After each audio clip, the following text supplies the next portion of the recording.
XM3 TC260에 대한 얘기를 이제 주저리 늘어놓을 생각으로 이제 얘기를 진행해 보겠습니다.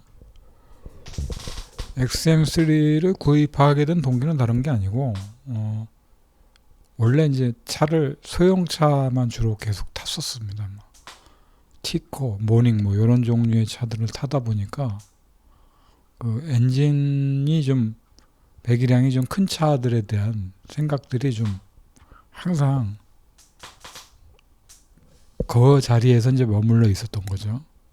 그러다 보니까 2000cc 이런 거 경제적인 측면도 이제 좀 부담이 가는 거죠. 그래서 항상 그 이상 2000cc급의 차를 타고 싶어도 경제적인 측면을 고려해서 항상 세금적인 문제, 그래서 1300cc에서 1500cc 범위를 넘어가지 않으려고 하는 게 궁극적인 목적이었습니다. 그러다 보니까 가격적인 면에서는 이제 1300cc가 1600cc보다 좀 가격이 높았어도 좀 오래 탈 생각으로 1300cc를 이제 선택을 했죠. 그리고 이제 1300cc의 특징이 엔진을 떠나서 이제 그 갖가지 옵션들이 있는데, 그 중에 이제 블랙 가죽 시트하고 이런 것들 몇 가지만 빼고는 거의 이제 풀 옵션으로 했습니다.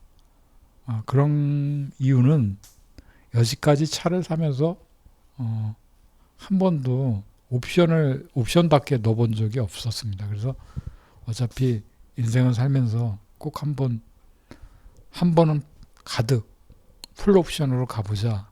그래도 결국 이제 한두 가지는 빠졌죠.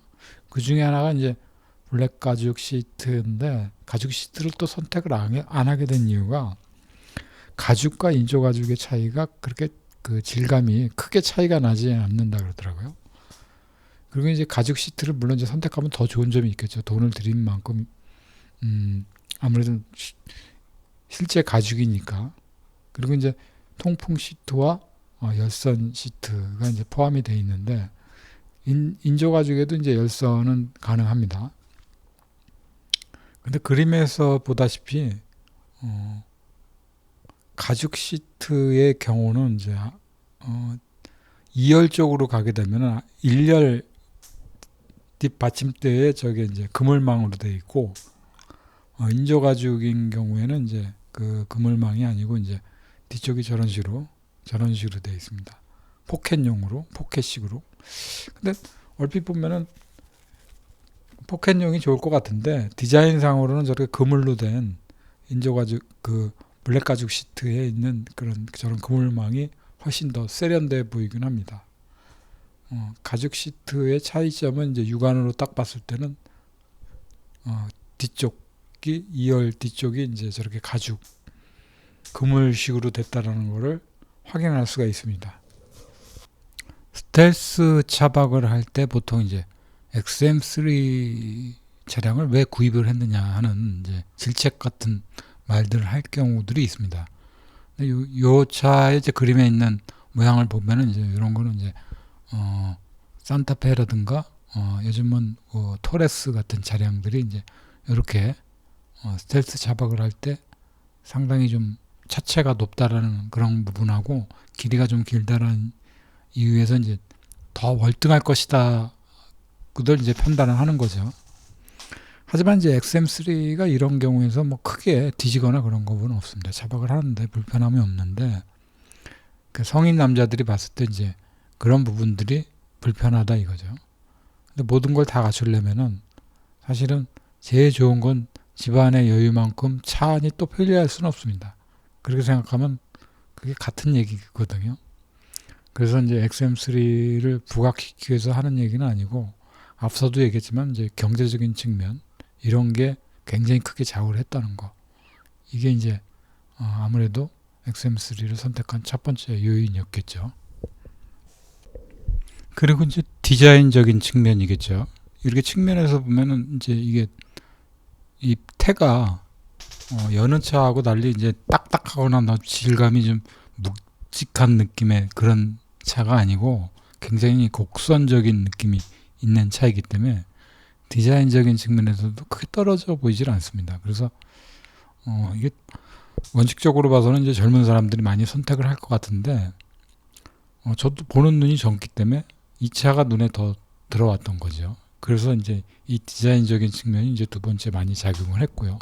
휠이나 뭐 이런 거는 사실 17인치를 더 선호합니다, 제가. 근데 이게 옵션으로 쭉 올라가면 자연스럽게 패키지 형태로 넘어가기 때문에 어떤 걸 선택하고 어떤 걸 뺄 수가 없으니까 그냥 뭉뚱그려서 갖고 오게 되는 옵션이더라고요.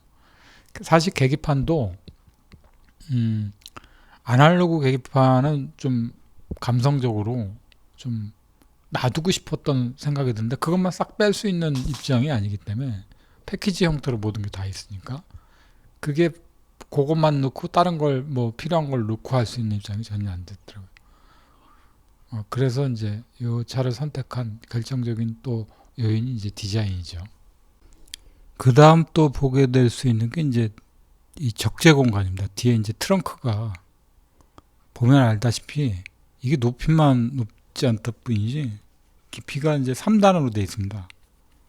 이거는 제가 이제 친구들 차박하는 거를 많이 쫓아다녀 봤기 때문에 스포티지나 뭐 다른 차들 산타페 그리고 펠리쉐이드나 이런 게 차박하기는 좋다고는 얘기하지만 트렁크 공간이 뭐 그렇다고 걔네가 높고 차착하기 때문에 더 월등히 뛰어나고 그런 거는 사실 없습니다. 제가 육안으로 봤을 때. 근데 이 차는 봤을 때 깊이가 깊고 트렁크 공간이 그런 차종에 비해서 거의 비등비등합니다.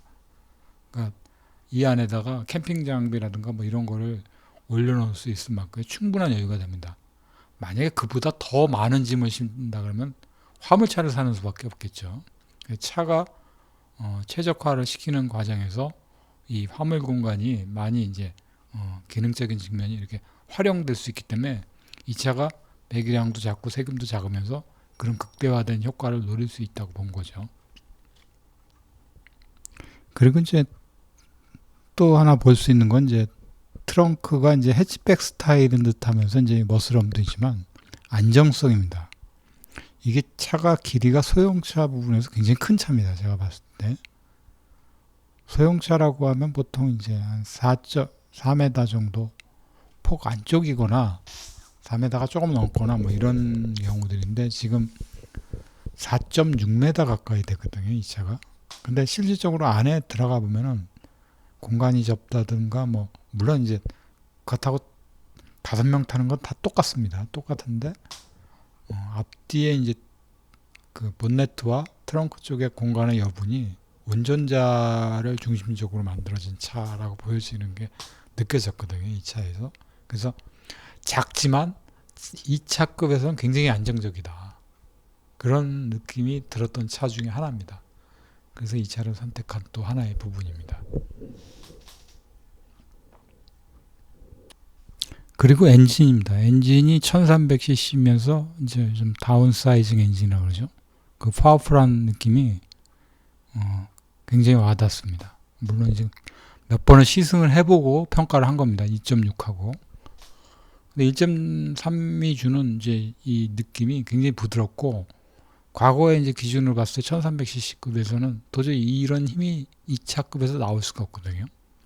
물론 이제 그만큼의 더 좋은 힘을 가지려면 배기량이 일단 높으면 되는데 1300cc급에서 이런 파워가 나올 수 있다는 거는 여지까지 제가 차를 몰아본 가운데서 2000cc도 몰아보고 3000cc급도 몰아봤지만 1300cc급에서 이만한 힘이 나올까라는 거죠. 그리고 이만한 차체의 힘을 얘가 견인을 하고 끌고 다닐 수 있나 싶었던 게 숙제였는데 물론 이제 다른 메이커 차량에서도 이 급의 이제 엔진이 있긴 하겠지만 개인적으로는 이 엔진이 굉장히 탁월하다고 느껴졌습니다. 그리고 힘도 좋고